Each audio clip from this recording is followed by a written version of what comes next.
My name is Thomas Green, and for 20 years my daughter wanted nothing to do with me. Not a single phone call, not a single visit. I buried my wife alone.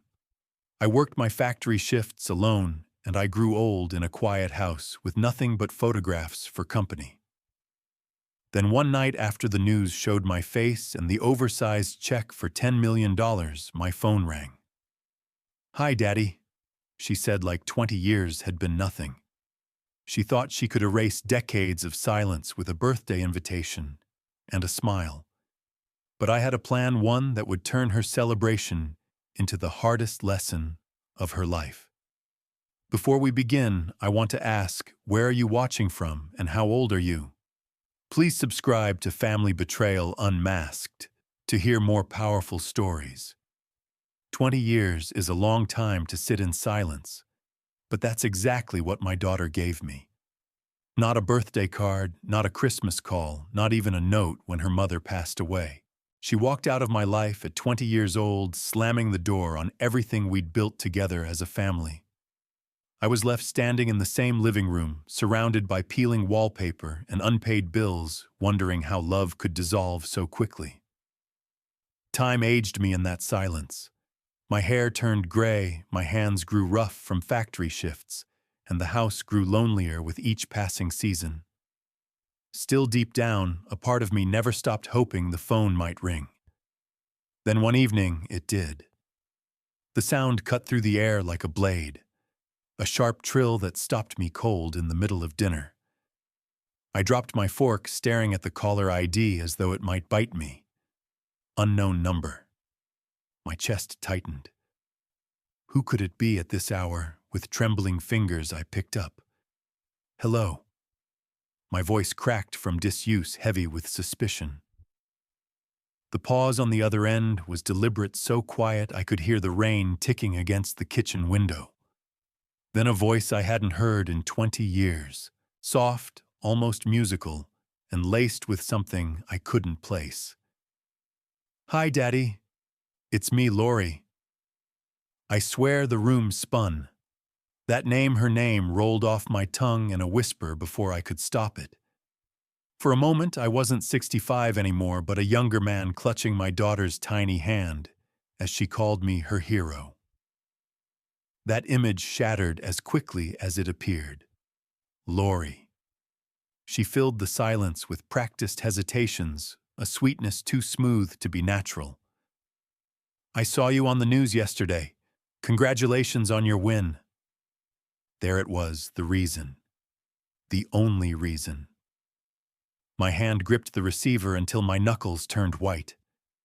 20 years of nothing, and now after a $10 million lottery ticket, she wanted to talk. She spoke of regret, of missing me, of wanting to make things right.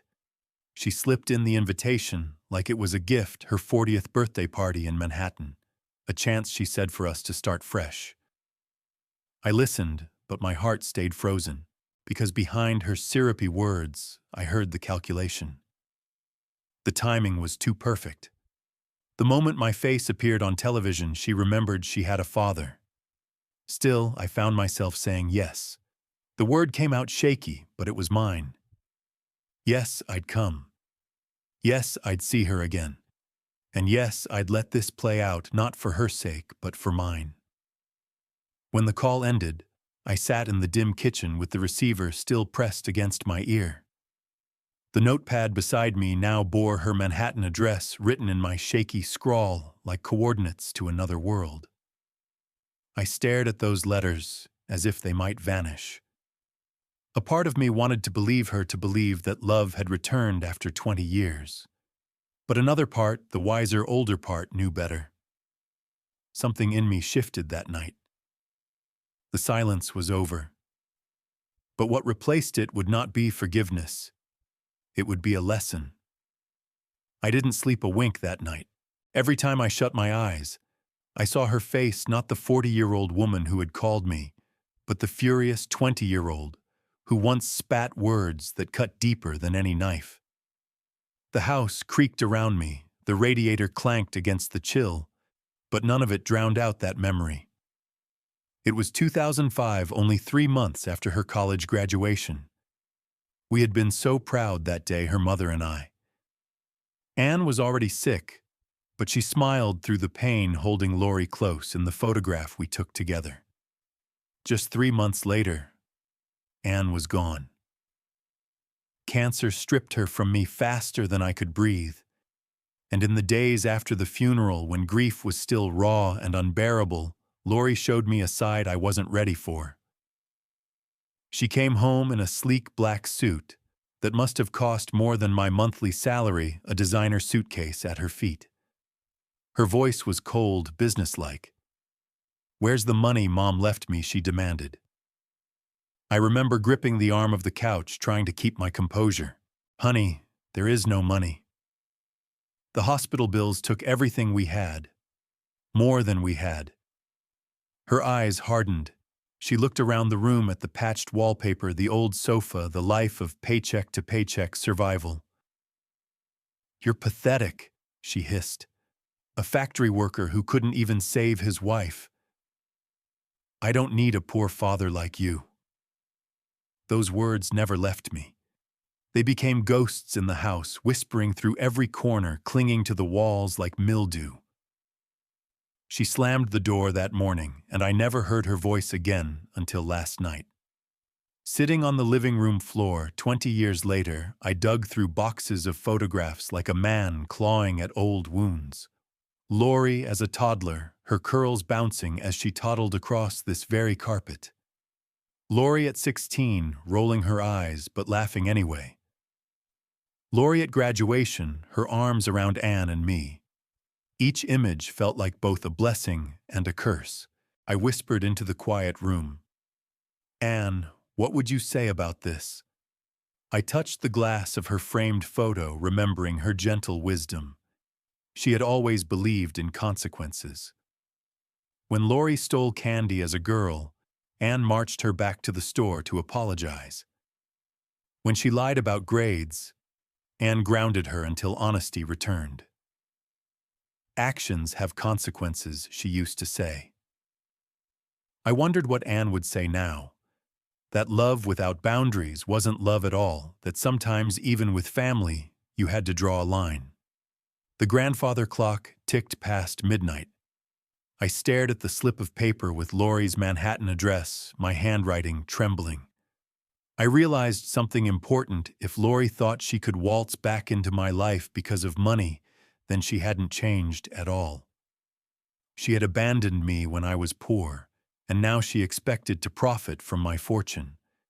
And that was when the seed of my plan took root. This wouldn't be a reunion. It would be a reckoning. Morning broke, but it didn't feel like morning to me.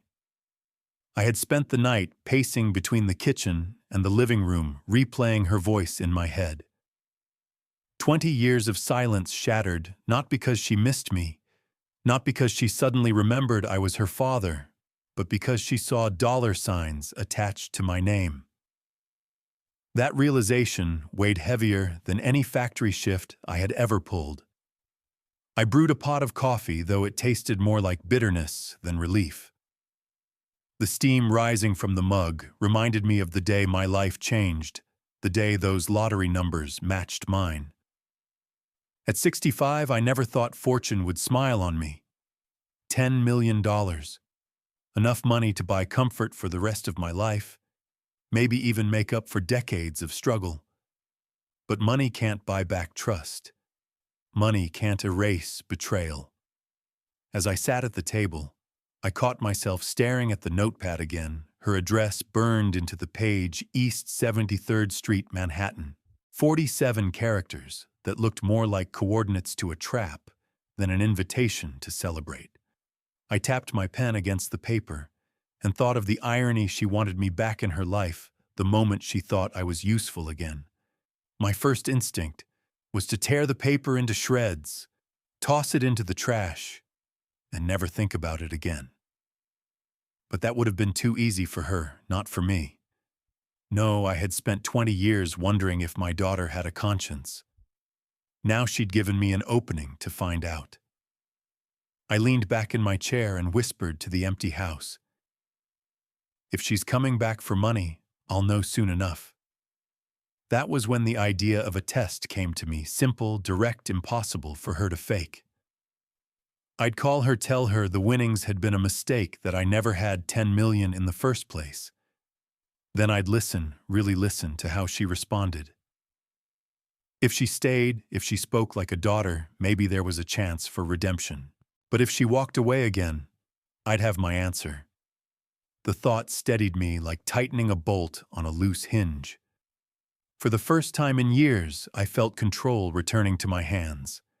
I wasn't just the abandoned father anymore. I was the one holding the cards. I practiced the words out loud. "Lori, there's been an error. The lottery office made a mistake." My voice cracked at first, but then grew firmer. I wanted to make sure I could say it without flinching. By the time the clock struck noon, I had rehearsed enough. My heart still pounded like a drum, but my resolve was set. I picked up the receiver, the cord coiled tight between my fingers, and began dialing her number from memory. Each ring felt like a hammer blow. Then the line clicked, and her voice floated through again, sweet as sugar and twice as false. "Hi, Daddy." I gripped the receiver, ready to play my part. The test was about to begin. My hand shook as I held the receiver, but my voice came out steady. "Lori, about that interview you saw on the news. There's been a mistake." A pause stretched across the line, the kind of pause that weighs more than words. I could hear her breath catch, could almost picture her brow furrowing as the wheels in her head spun. "What kind of mistake?" she asked, her tone still laced with syrup, but a sharp edge poking through. I forced the lie out. "The lottery office miscalculated. It turns out I didn't really win the 10 million. They're correcting the story today." Silence. 4 seconds of silence. I counted each one like a nail being hammered into the coffin of hope. Then came her real voice, stripped of pretense. "Then why am I wasting my time with this conversation?" It hit me like a physical blow. My chest tightened, but not from grief, from clarity. There it was in her own words. The truth I'd buried under 2 decades of excuses finally laid bare. She didn't care about me, about reconciliation, about 20 years lost. She cared about money, and money alone. I almost laughed, not from humor, but from the bitter irony of it all. 20 years of silence shattered by a dollar sign. But before I could speak, she caught herself. Her voice softened again, honey dripping over jagged glass. "Oh, Daddy, that's terrible news. You must be devastated. I'm so sorry this happened to you. Too late." I'd already heard her slip. I leaned forward, pen in hand, scribbling down her exact words onto the notepad. Then why am I wasting my time with this conversation? Evidence. Proof. Something I could hold on to when my heart tried to convince me to forgive again. "Actually, Lori," I said slowly, letting each word hang heavy in the air, "I was testing you." Another pause, this one filled with scrambling calculation. Then came her hurried recovery. "Oh, Daddy, you scared me. Of course I care about you. I just meant I wanted us to spend time on happy things, not disappointments. That's all." The lie dripped so thick I could almost smell it through the phone. I ended the call not with anger, but with a quiet, chilling calm. "I'll see you at your birthday party." When the line went dead, I sat there staring at the notepad. 20 years of doubt had been reduced to one cruel sentence. She had shown me who she really was, and I had finally believed it. The coffee on the table had gone cold, but I didn't pour it out. I lifted the cup, took a bitter sip, and let the taste remind me of what needed to come next. This wouldn't be a reunion. It wouldn't be a chance to rebuild. It would be the stage for a lesson in consequences. A stage I would help set down to the last detail. After that phone call, the house felt different. It wasn't just empty anymore, it was charged alive with a new purpose I hadn't felt in decades. For 20 years, I'd been drifting, letting time wash over me while I carried the weight of silence.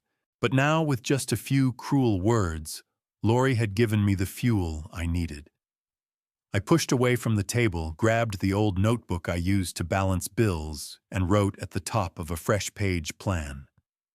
The first line was simple: prove her motives. That part was already done. The test call had given me all I needed. But what came next was the harder question. Do I walk into her birthday party blind, let her bleed me dry in front of her fancy Manhattan friends? Or do I take back control of the story that she thought she owned? I thought of Anne, then my wife, my compass, the woman who always believed that actions had consequences. I remembered her marching Lori back to the corner store to return that stolen candy bar. I remembered her saying, "Love doesn't mean covering sin. Sometimes love means letting truth sting." That memory steadied me. If Anne were here, she'd tell me not to waste this chance. She'd remind me that letting Lori use me again would only confirm every selfish lesson she'd learned. No, this time the consequences had to stick. I spent the next day in the spare bedroom, waking up my dusty old computer. It whirred like an asthmatic engine, but it still worked. I typed Lori Steele business into the search bar, and the screen filled with results. Polished headshots, glowing interviews, articles praising her innovative ventures. At first it looked like success, but the deeper I dug, the uglier the truth became. Green tech solutions collapsed after investor money disappeared. Urban fresh markets vanished after another wave of funding went missing. TechBridge Consulting currently under investigation, 3 investors named in a lawsuit. By noon, I had a stack of printed articles, my notebook filled with timelines and figures. Names of people she'd conned stared back at me: Alex Rivers, Sarah King, Mike Thorne. Each one had lost a fortune to my daughter's ambition. That was when my hand stopped shaking. For the first time in years, I felt steady. I wasn't just a forgotten father anymore. I was a man with proof, a man with leverage. I drafted 3 letters by hand, each carefully worded, each offering the same piece of information. Lori Steele will be at her Manhattan apartment on April 7th at 8 p.m. I would tell them where to find her, give them the chance to confront the woman who stole from them. Whether they came or not was their choice, but I would have done my part. As I sealed the envelopes, I felt Anne's presence in the room, not approving of revenge, but approving of truth. And for the first time since that phone call, I smiled. This wouldn't just be a birthday party, it would be a reckoning. The days leading up to April 7th stretched long, but my resolve only sharpened. I'd lived most of my life as a man who kept his head down, clocking in at the factory, paying bills late, but honest, grieving quietly when life took more than it gave. But now, with a stack of evidence on my desk and 3 names scrawled across my notebook, I felt like I'd finally stepped out of that role. I wasn't just a bystander anymore. I was about to write the ending to 20 years of betrayal. On April 3rd, I brewed my coffee, strong, sat down at the computer, and created a new email account, concerned.citizen@detroitidgmail.com. Anonymous, untraceable enough for what I needed. The cursor blinked on the screen like a dare. My fingers hovered over the keys before I started typing the first message. Dear Mr. Rivers, I have information regarding Lori Steele's current whereabouts. Each word flowed easier than the last. I included the address of her birthday party, the exact time, even attached articles documenting her trail of failed businesses. I closed with a concerned party who believes in justice. My hand lingered over the mouse, the weight of 20 years pressing down on the decision. Once I hit send, there would be no turning back. For one final second, I thought of the little girl who once sat on my shoulders at the county fair, her laughter ringing in my ears. But then I remembered the sound of her voice on the phone, cold, dismissive. Why am I wasting my time with this conversation? Click. Send. The second email went to Sarah King, the lawyer. Her losses were smaller than Rivers, but her precision would cut deeper. Ms. King, I typed, as a fellow advocate for justice, I'm informing you that Lori Steele will be at the following address. I added evidence, knowing someone like her wouldn't move without proof. I signed it, someone who believes criminals should face consequences. Click. Send. The last one was to Mike Thorne, the entrepreneur. His anger bled through every LinkedIn post I'd read. For him, I chose different words. Mr. Thorne, she stole your daughter's college fund. She'll be celebrating her birthday at... And then, almost without thinking, I signed it, a father who's tired of his daughter's lies. Click. Send. When it was done, I leaned back in my chair, the hum of the computer filling the silence. The rain tapped against the window, steady and patient, just like me. For 2 decades, I'd been waiting for something to shift, for her to face the weight of her choices. Tonight, I had set the gears in motion. The phone rang an hour later, San Francisco area code. I let it go to voicemail. Rivers' voice, urgent and grateful, spilled out of the machine. Thank you for this information. We've been waiting 2 years for a break. Another call. Chicago. Sarah King.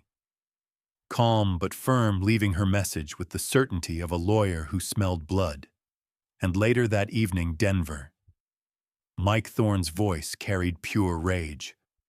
I'll be there. 3 messages. 3 storms on their way to Manhattan.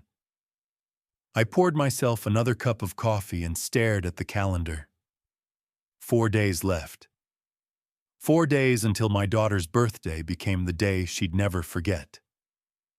The next morning, I woke before sunrise. It had been years since I felt the kind of restless energy that pulled me out of bed before the alarm. My body ached with age, but my mind buzzed like it hadn't in decades. I shuffled into the kitchen, poured coffee into a chipped mug, and stared at the 3 manila folders spread across the table. Rivers, King, and Thorne. Their names weren't just ink on paper anymore. They were real people, victims of the same woman who had once called me daddy. I opened Rivers' folder first.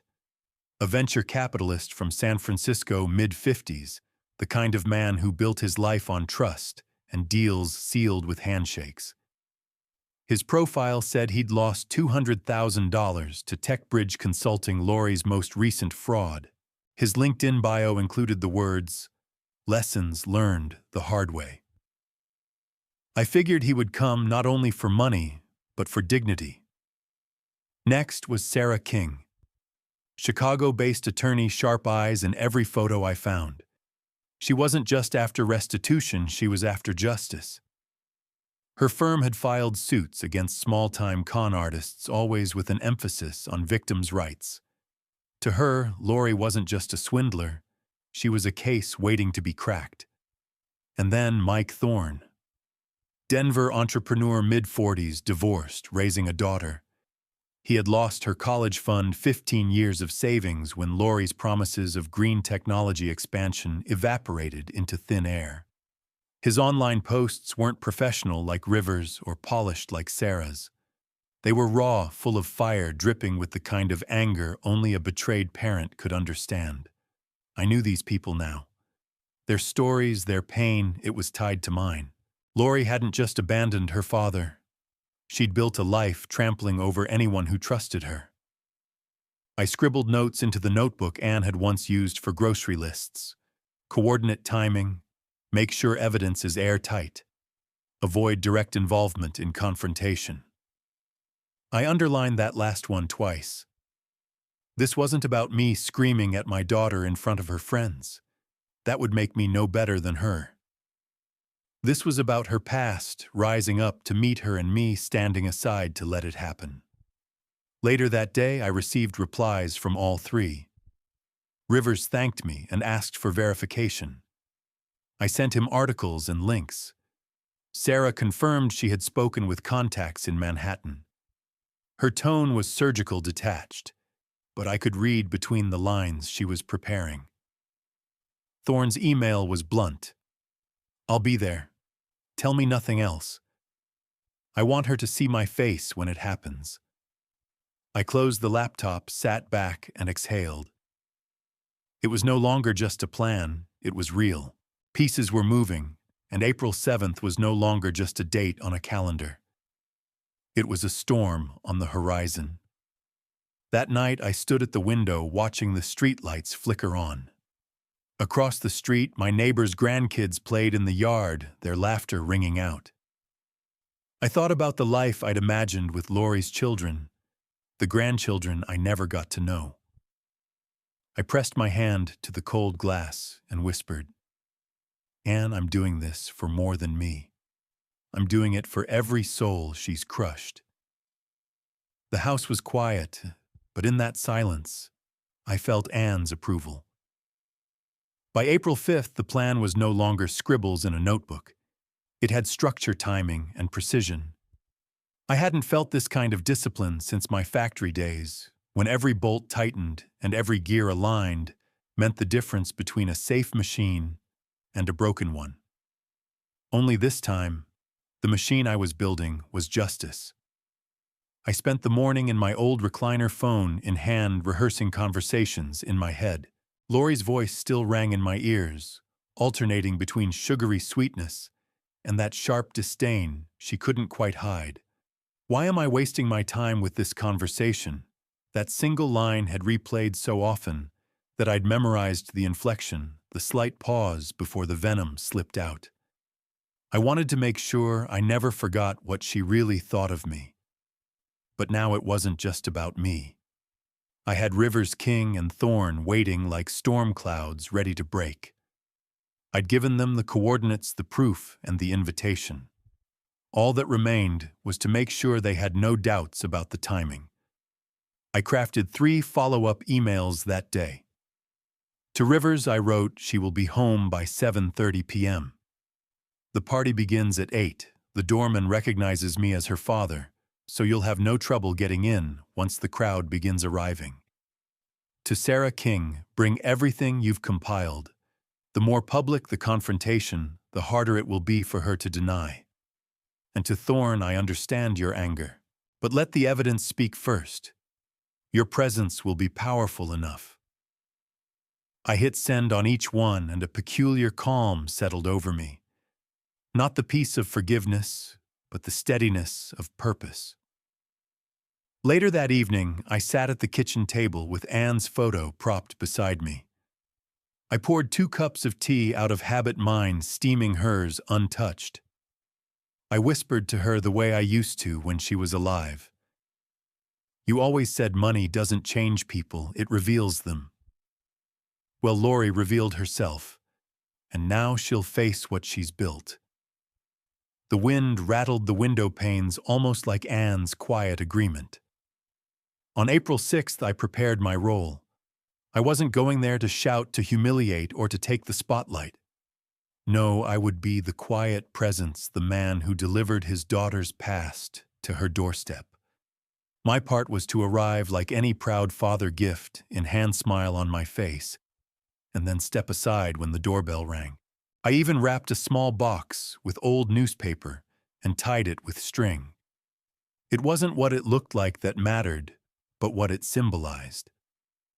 Lori expected wealth wrapped in ribbons, a fat check folded into an envelope. Instead, her real gift would be waiting outside her door. As I placed the box on the counter, ready to carry with me, I felt a shiver run through me. It wasn't fear, it was anticipation. After 2 decades of silence, I wasn't just going to see my daughter again. I was going to watch the mask fall from her face. April 7th arrived, gray and damp, the kind of morning where the sky feels heavy with secrets. I woke early, though I hadn't slept much. My suitcase sat by the door, the wrapped box perched neatly on top.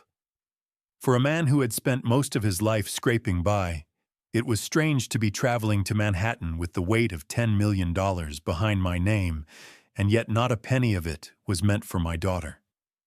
The drive from Detroit to New York felt endless. 6 hours of highway stretched before me, mile after mile of cracked asphalt and billboards promising products I didn't need. I stopped twice along the way, once for gas and once to clear my head. At a roadside diner, I sat at the counter nursing a black coffee, staring at the slice of apple pie in front of me. I thought of Laurie's childhood birthdays, those lopsided cakes Anne used to make, frosting dripping unevenly, candles melting faster than the kids could blow them out. Those cakes were real, imperfect, but filled with love. What waited tonight in Manhattan would be the opposite: polished, expensive hollow. By the time I reached the city, dusk had fallen. Manhattan glittered like a jewel box, every window glowing with ambition and greed.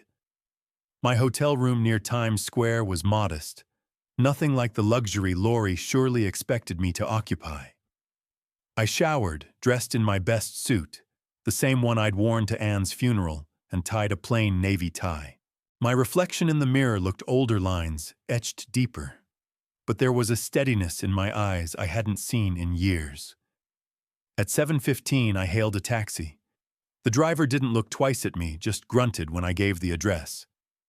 As we weaved through traffic, I held the small wrapped box in my lap, my fingers tightening around the string. This wasn't a gift, it was a symbol, a placeholder for the real present waiting just outside Laurie's door. The cab pulled up to a gleaming building on East 73rd. A doorman in a pressed uniform nodded when I gave Laurie's name, and within minutes I was riding a polished brass elevator to the 12th floor. My heart hammered with each ding as we ascended. At 7:30 sharp, Laurie opened the door. "Daddy!" she exclaimed, arms spread wide in a rehearsed hug. Her perfume hit me before her embrace did, expensive, overwhelming, artificial. Her apartment sparkled with crystal glasses, polished marble, and a hired jazz quartet playing softly in the corner. 24 guests mingled, dressed in designer clothes, their conversations about stocks and vacations floating through the air. "Everyone meet my father, the lottery winner," she announced proudly, steering me toward the crowd. Heads turned, eyes lit up, not with warmth, but with calculation. I was no longer Thomas Green, factory worker. I was a walking bank account, a golden opportunity. I smiled politely, shaking hands, playing the role she needed me to play. Inside, though, I was counting down the minutes. Because at 8 o'clock, the doorbell would ring, and my daughter's carefully staged celebration would turn into something else entirely.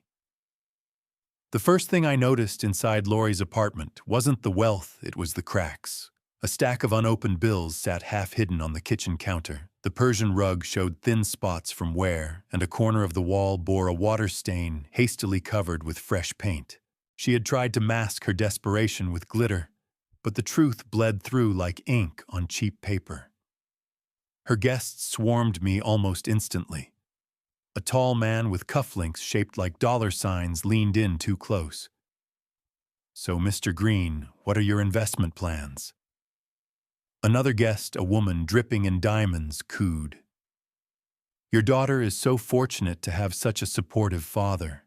Every word dripped with false sweetness, every smile aimed not at me, but at the imagined fortune behind me. I played my role with care. I nodded, sipped champagne I didn't want, and offered vague answers that revealed nothing. "We'll see. It's early days. Tonight is about Laurie," I repeated like a mantra. They laughed, patted my shoulder, and looked at Laurie as though she were the golden goose. And she beamed, drinking in the attention, her hand never straying far from my arm, as if to remind them I was hers to parade. At 7:45, Laurie stood before a small group near the window. "Daddy has been so generous with advice," she said loudly enough for the room to hear. "We're exploring some exciting opportunities together." She shot me a look, half plea, half warning. I smiled, lifting my glass, but said nothing. The silence unsettled her more than denial ever could. The quartet's music filled the gaps between conversations, smooth jazz wrapping the room in false ease. I glanced at my watch. 15 minutes until the gift I had promised arrived. My pulse quickened, but outwardly I remained calm. I moved closer to the entrance, choosing a spot where I could watch the door and her face when it opened. Lori drifted to my side, lowering her voice. "Daddy, I really want to talk with you privately about a project I'm launching. It's the opportunity of a lifetime. With just a little help from you, I could—" Her words blurred into the same pitch I had heard in her interviews online. Buzzwords, ambition, desperation wrapped in a smile. I let her speak, nodding politely, though every sentence only confirmed what I already knew. She wasn't here to mend a broken relationship. She was here to cash in on one. 7:55, my hand tightened around the empty glass I still held. 5 minutes. I thought of Anne, of how she would have handled this moment. She would have let Lori face the truth, not shielded her from it. Love, Anne always said, sometimes requires letting the storm hit. 7:58. The conversations in the room swirled around me, meaningless chatter about stocks and vacations. Lori's laughter rang out hollow and brittle. Then 8 struck. The doorbell rang sharp and insistent, cutting through music and chatter alike. Guests glanced up, curious. Lori frowned, confused, her champagne glass halfway to her lips. I took a slow breath and whispered under it, "Your present is here." The sound of the doorbell sliced through the room like a knife through silk. Conversations faltered, the jazz quartet stumbled into a hesitant pause, and for a moment, the air itself seemed to hold its breath. Lori flashed a rehearsed smile to her guests. "Excuse me, everyone," she said lightly, though the crease between her brows betrayed her unease. She walked toward the entrance, heels clicking sharply against the marble floor, every step echoing in the sudden hush. I stayed where I was, near enough to watch, far enough to let the stage belong to her. My glass trembled slightly in my hand, but not from fear, from anticipation. The lock clicked, the door swung wide, and there they were, 3 figures standing shoulder to shoulder in the hallway like judgment itself. Alex Rivers in his tailored suit, briefcase in hand. Sarah King, steady and professional, a manila folder clutched under one arm. And Mike Thorne, his jaw-clenched eyes burning with the fury of a man who had been waiting years for this moment. "Lori Steele Rivers," said his voice, carrying authority that silenced the nearest guests. "We need to talk." Her smile faltered. The champagne glass in her hand trembled just enough for me to notice. I don't understand," she stammered, though her eyes betrayed recognition. Sarah King stepped forward, calm but firm. "We think you do. We're here to discuss the funds you misused, the promises you broke, and the people you left ruined." She lifted the folder, evidence spilling like a blade of truth into the room. The atmosphere shifted instantly. Guests exchanged confused looks. Phones discreetly lifted to record. The quartet stopped playing altogether, their instruments drooping in silence. What had been a glamorous birthday party now teetered on the edge of scandal. Mike Thorne's voice cracked the tension like thunder. "You stole my daughter's college fund. 15 years I saved, and you burned it like kindling for your lies. Look at me, Lori, look me in the eye." Lori's mask slipped, if only for a moment. Her confident facade crumbled, her painted smile dissolving into panic. She backed away from the door, shaking her head, muttering denials that convinced no one. "This is some mistake. I don't know these people." But she did.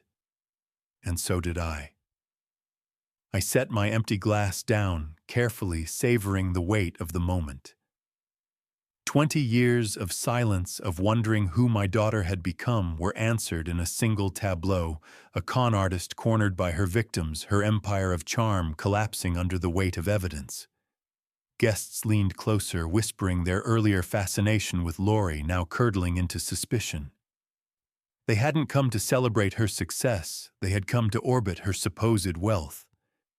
And now, as the truth spilled into the room, I saw them begin to distance themselves inch by inch, like sharks sensing blood, but wary of the harpoon. Lori turned to me, then eyes wide with desperation. "Daddy, do something. Please." But I only met her gaze with steady calm. This was her storm to weather, and the storm had only just begun. The room froze in a kind of stunned disbelief.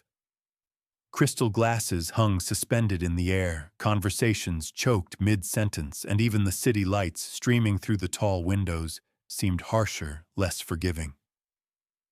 Lori's voice cracked as she tried to regain control. "These people, they're lying. They're jealous. They're trying to ruin my night." But Sarah King didn't flinch. She opened the folder in her hands and laid documents across the coffee table. Contracts, bank transfers, email trails, all bearing Lori's signature. Green Tech Solutions, 2018, $500,000, unaccounted for. Urban Fresh Markets, 2021, $300,000, vanished. Tech Bridge Consulting, 2022, another $400,000, gone. "Do you still want to call this jealousy?" Ms. Steele gasps rippled through the guests. Some leaned in curiosity, battling discomfort. Others quietly edged toward the doorcoats, clutched tightly, not wanting to be associated with whatever scandal was unfolding. The jazz quartet exchanged uncertain glances, then quietly packed away their instruments, sensing the evening's music had ended. Mike Thorne stepped forward, his voice raw, his fists clenched at his sides. "You looked me in the eye and promised returns. I handed you my daughter's future, and you set it on fire. Do you remember her name, Lori? Do you remember the face of the kid? You robbed." Lori's eyes darted wildly around the room, searching for support. Her friends, her investors, her carefully curated crowd all avoided her gaze. The woman dripping in diamonds slipped her phone into her clutch and backed toward the elevator. The man with cufflinked dollar signs muttered something about an early meeting tomorrow before vanishing. And still, Lori turned to me, her painted smile trembling. "Daddy, they're twisting everything. You believe me, don't you? Tell them I'm not who they say I am. I didn't move. I didn't speak." I let the silence stretch long enough for her to understand exactly where I stood. Alex Rivers set his briefcase on the table and pulled out yet another folder, this one stamped with legal seals. "We've already filed complaints with the SEC and the FBI. Tonight, Ms. Steele, we're here because you can no longer hide behind charm and parties. The law is catching up with you." The weight of his words landed like an anvil. Lori's face drained of color. The champagne glass slipped from her hand, shattering against the marble floor, the sound loud and final, like a gavel striking wood. Her mask cracked completely then. The sweet tone vanished, replaced with raw fury. "You vindictive old man," she spat, pointing at me with a trembling hand. "You brought them here. You planned this." I met her accusation with calm steadiness. "I brought you the gift you earned, Lori. Truth, consequences.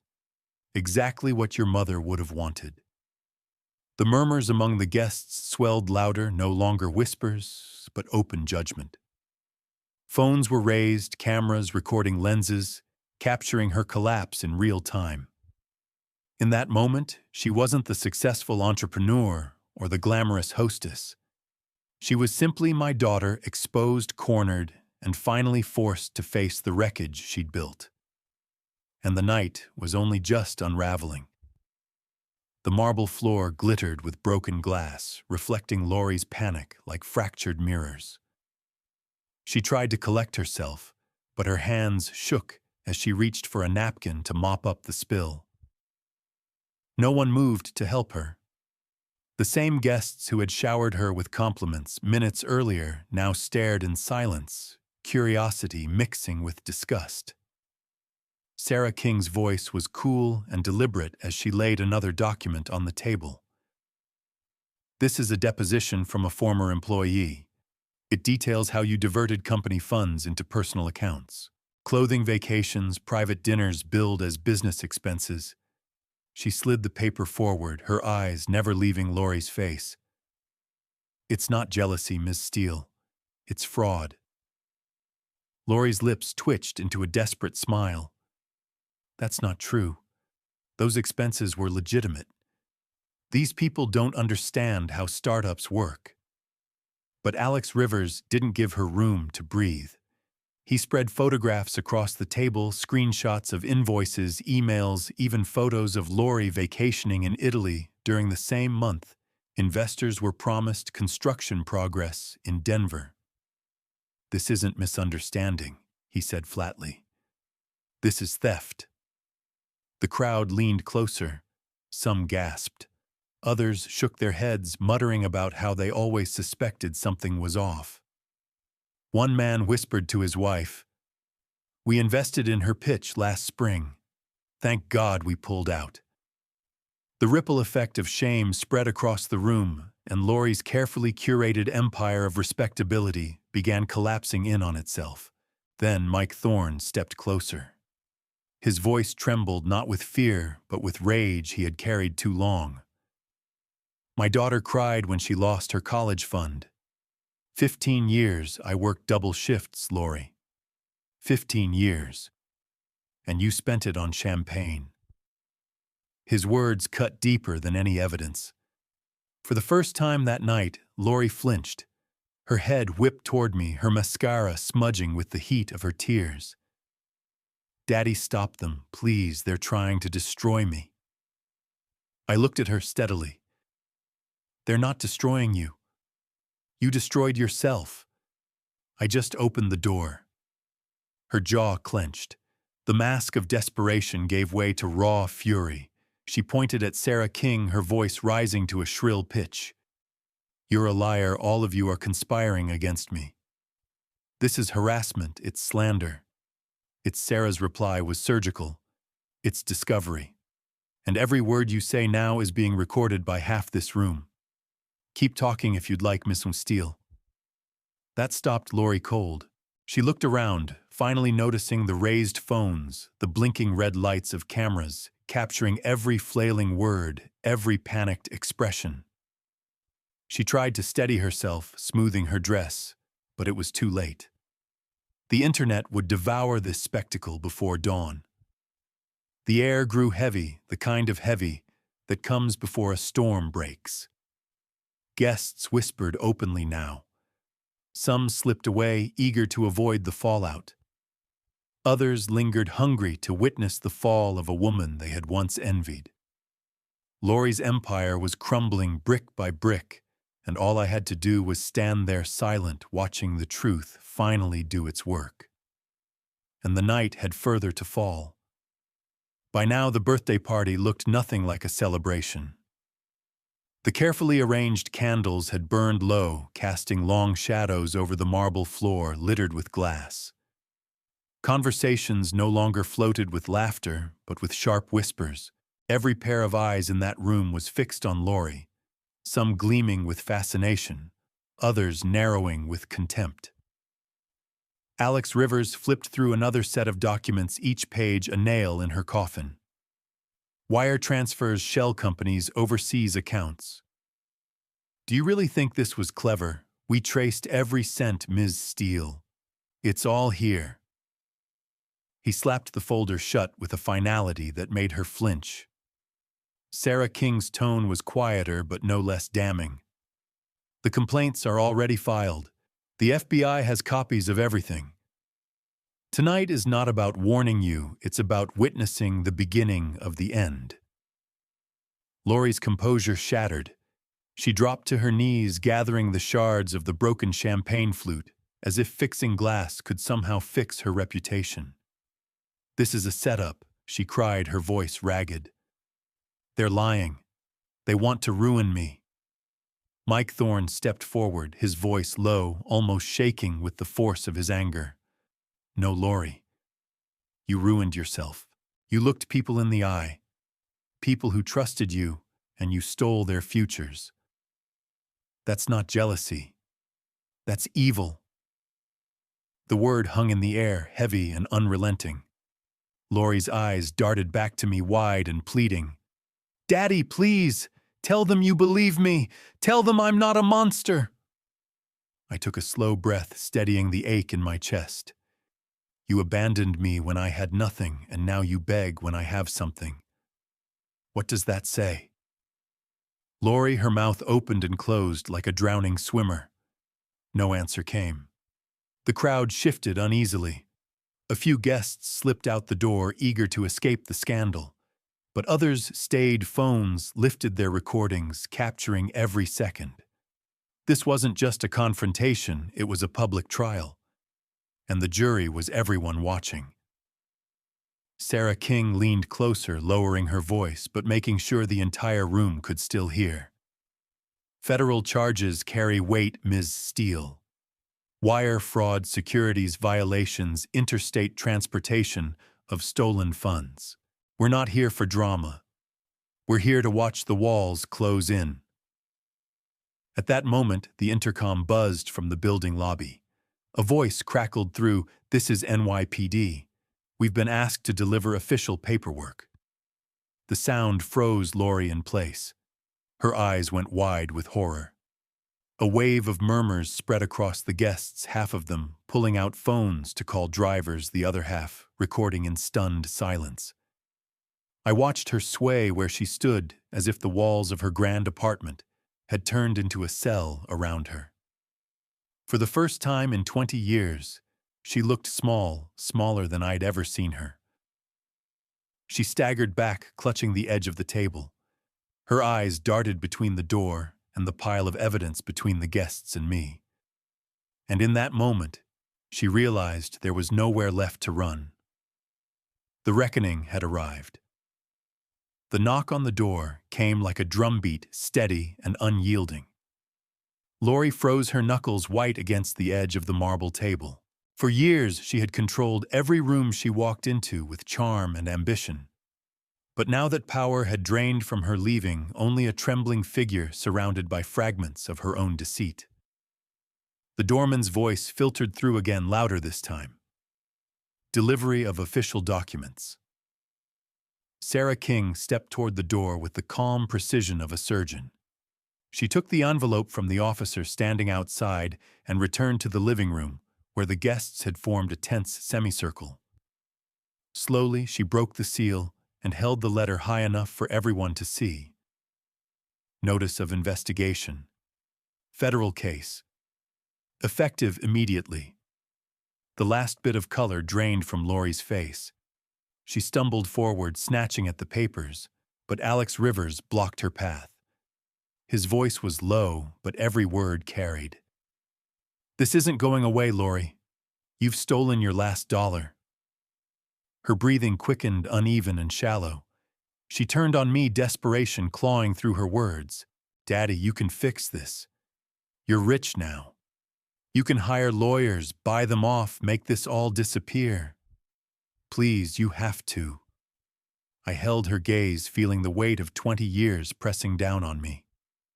The lonely nights, the empty holidays, the cruel words she had hurled at me when I had nothing. I thought of Anne, of how she would have stood firm even when it broke her heart. I drew a breath, steady and deliberate.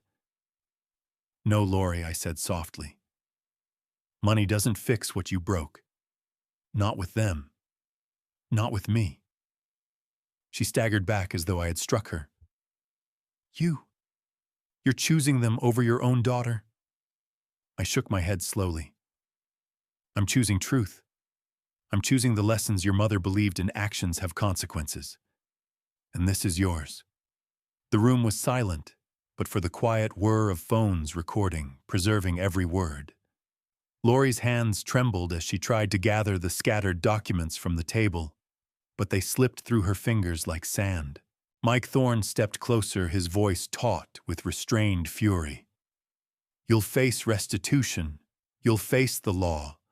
But at least now you'll know what it feels like to lose what mattered most." Lori broke then. She collapsed into one of her designer chairs, her body folding in on itself, tears streaking down her face, smudging her carefully painted mask. "This isn't over," she hissed weakly, but it was less a threat than a whimper. I turned to leave, setting my empty champagne glass carefully on the counter as though it were a gavel marking the end of judgment. My footsteps echoed across the marble floor, deliberate, final. Before opening the door, I looked back one last time. "Happy birthday, Lori," I said quietly. "This was the gift you earned." And then I stepped out into the hallway, leaving her to face the wreckage of her empire.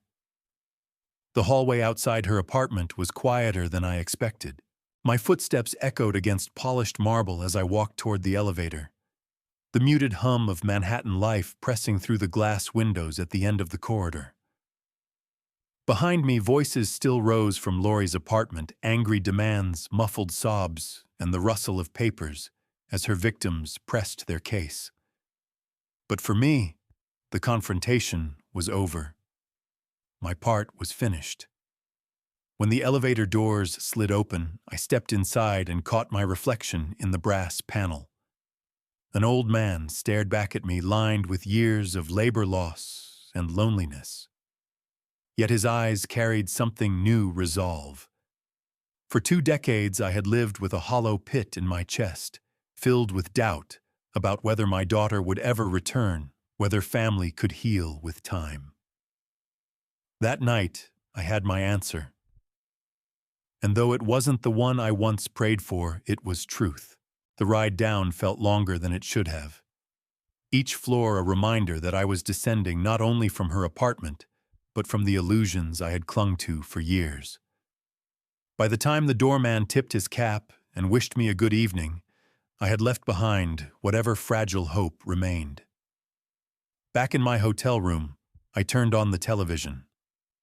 Local news anchors spoke in clipped, eager tones, breaking tonight: Manhattan entrepreneur Lori Steele confronted by investors at her 40th birthday party. They replayed shaky cell phone footage, her pale face, the documents spread across her table, her guests whispering as they slipped away. The video was already making the rounds online, labeled "Birthday Bust." I muted the sound and sat back in the stiff chair, staring at the screen. The man in the video looked small compared to the chaos around him, an older man in a navy suit standing still while the storm raged. Me. For the first time in 20 years, I hadn't been begging, explaining, or apologizing. I had simply let truth stand. And truth had spoken louder than I ever could. The next morning, I drove out of the city. 6 hours of gray sky and endless highway carried me back to Detroit, the radio buzzing with updates I didn't need to hear. Lori had left her apartment in tears. Legal teams were already moving. Federal investigators had been briefed. Her world was collapsing in real time. When I finally pulled into my driveway, the modest little house looked almost welcoming. It had been a prison for years, walls echoing with silence, but now it felt like a refuge. I sat at the kitchen table, pulled out a fresh sheet of paper, and wrote the words I had whispered to Anne so many times: actions have consequences. Then I added a line I hadn't written before. And now it's time to choose how to use mine. Because the truth was, my daughter wasn't the only one with choices to make. I had $10 million, or what was left, after taxes, sitting in the bank. For the first time in my life, I had power too, and I knew exactly where to begin. I woke the next morning with a clarity I hadn't felt in years. The April sun slipped through the blinds, painting thin golden stripes across the worn kitchen table. My coffee steamed in front of me, but for once it didn't taste bitter. The bitterness had gone with Lori's words, replaced by something steadier purpose. For decades, my life had been about survival, factory shifts, hospital bills, mortgages hanging by a thread. Then suddenly fortune landed in my lap, and for weeks I hadn't known what to do with it. The win had felt almost cruel, like a cosmic joke giving me wealth when I had no family left to share it with. But sitting there now, I realized the answer had been staring at me all along. Anne. She'd always been the one with vision bigger than our means. When we couldn't afford much, she still found a way to help neighbors organizing food drives, teaching literacy at the community center, donating her time even when we had nothing but time to give. Money should flow like water, she used to say. It's meant to nourish, not to stagnate. I set my mug down and pulled out my checkbook. A wild thought took root, firm and unshakable. What if this windfall wasn't meant for me or for Lori, but for the families still living the life Anne and I once fought to endure, families choosing between rent and medicine. Parents skipping meals so their kids could eat. People drowning in the same kind of storms we barely survived. That afternoon, I drove to First National Bank and asked to speak with the president. He looked surprised when an old man in a plain suit told him he wanted to set up a foundation, but he didn't laugh. He listened. By evening, the Anne Green Memorial Fund had its first papers drafted, $2 million set aside immediately earmarked for working families facing medical crises and financial emergencies. I pictured Anne's smile as I signed the forms. For once, writing a check didn't feel like loss. It felt like redemption. The bank president shook my hand firmly. "Mr. Green, this is extraordinary. Your wife would be proud. She always believed in consequences," I told him, but she also believed in hope. Over the next week, the fund moved from paper to practice. A grandmother raising 3 grandchildren while battling diabetes received help covering her insulin and rent. A young couple with a child needing heart surgery got the assurance their hospital bills would be paid. A veteran whose disability benefits had fallen short found his home safe from foreclosure. Each letter I signed carried Anne's name, not mine, and each family's gratitude reminded me that wealth meant nothing unless it was put to work. Meanwhile, the news about Lori spread. Words like fraud indictment and wire charges appeared in headlines beside her photo. I didn't gloat. There was no joy in watching my own daughter fall, only inevitability. But I didn't mourn either. Because for the first time in decades, my actions weren't about her. They were about honoring Anne and giving back what life had once stolen from us. I returned home late one evening, passing the quiet houses of my neighborhood, and felt something I hadn't in years: peace. Not because the past was healed, but because the future had purpose. Within 2 weeks, the Anne Green Memorial Fund wasn't just a stack of papers in a bank office, it was alive. The community center Anne once volunteered at became its headquarters, the same worn brick building where she taught literacy classes and handed out canned goods during food drives. I hadn't stepped inside in years, but walking through those doors felt like stepping back into her arms. Her photograph hung in the main hallway, a candid shot I had taken on one of her better days during treatment. She was smiling, head wrapped in a scarf, holding a tray of muffins she'd baked for a fundraiser. Seeing her there, watching over the foundation that bore her name, steadied me. This wasn't about grief anymore. It was about continuing the work she started. The first family I met through the fund was a young couple whose toddler needed heart surgery. The mother's hands shook as she held the application papers, afraid that asking for help meant failure. I told her my own story, that I once stood in her shoes, staring down impossible hospital bills while my wife fought for her life. "This isn't failure," I said gently. "This is what community is meant to be." When she cried, I handed her a tissue and signed the check on the spot. Next came a grandmother raising 3 grandchildren after her daughter overdosed. Her diabetes medication had been cut off when she fell behind on rent. I walked her through the assistance forms, then told her plainly, "You'll have your insulin by the end of the week, and your lights will stay on." She clutched my hand with surprising strength, whispering, "Bless you, sir. Bless your Anne." Each case chipped away at the bitterness I had carried for years. Every time I signed my name, I felt lighter, as though Anne herself was guiding my pen. I wasn't rich in the way Lori had wanted me to be, parading money, buying status. I was rich in the only way that mattered, seeing lives steadied where they once trembled. But the work wasn't only about checks. Some nights I stayed late at the center teaching basic computer skills to veterans struggling to re-enter the workforce or helping single parents fill out complicated aid forms. I wasn't an expert, but I had lived long enough to know how to fight through red tape. The hours were long, but I found myself looking forward to them. Word began to spread. Families came not just for money, but for advice, for encouragement, for a place where they didn't feel alone in their battles. And in their eyes, I saw something I hadn't seen in years: respect. Not because I had won the lottery, but because I was willing to stand with them. Meanwhile, the news about Lori intensified.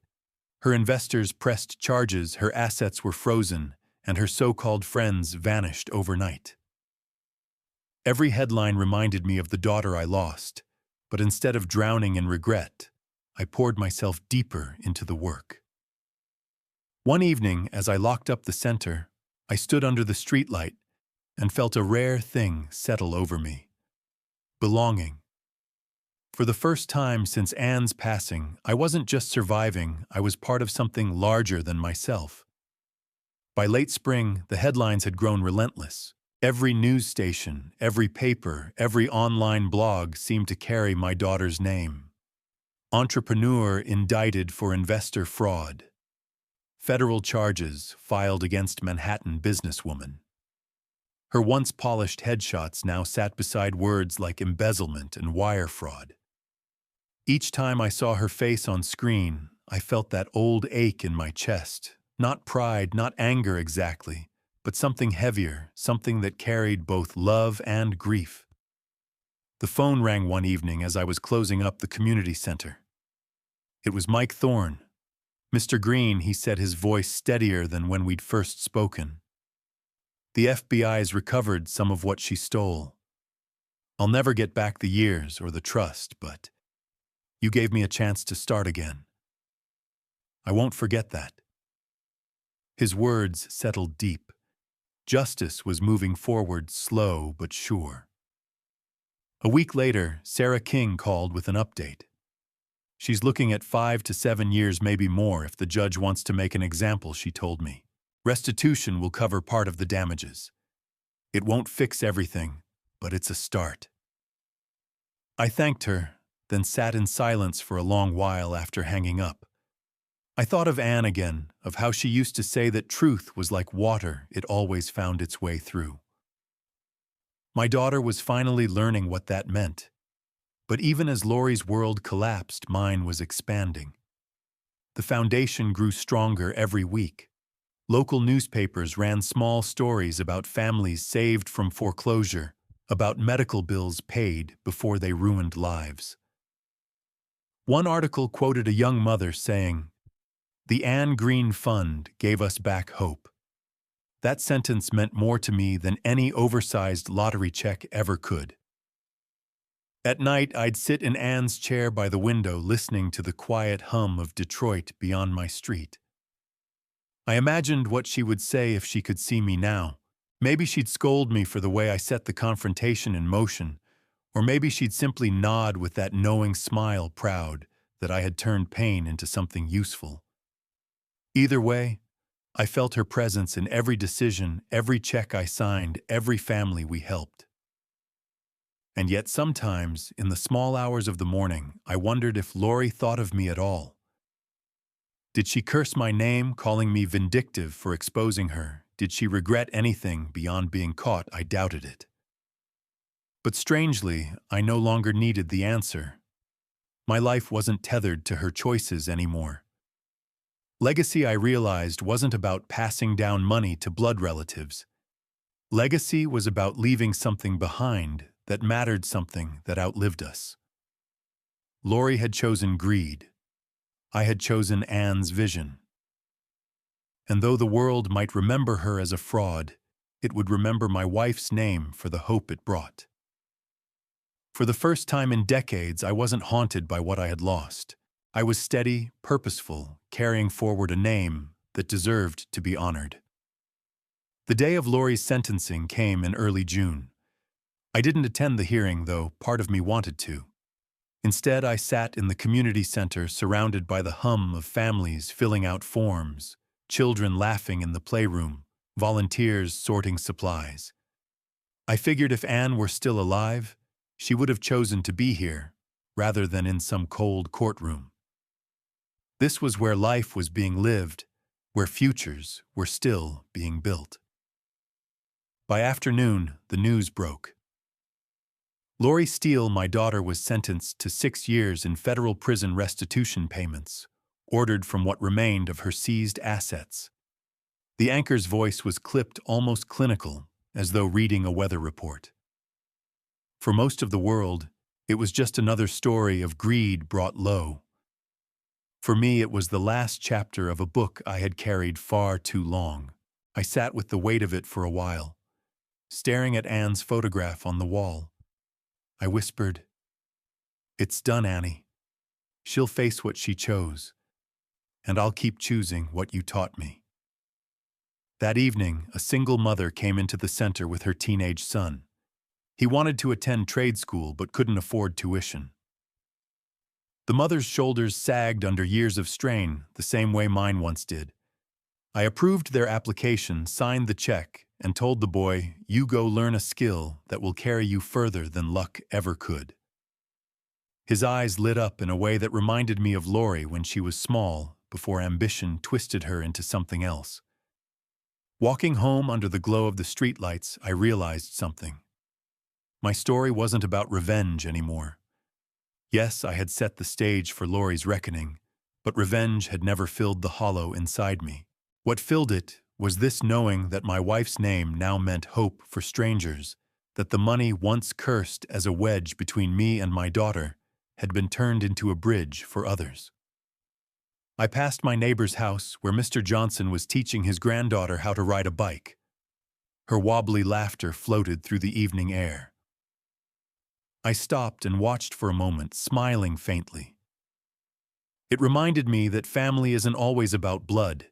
It's about who you show up for, who you steady when the world feels shaky. When I reached my front porch, I looked back at the quiet street. My house wasn't empty anymore, not really.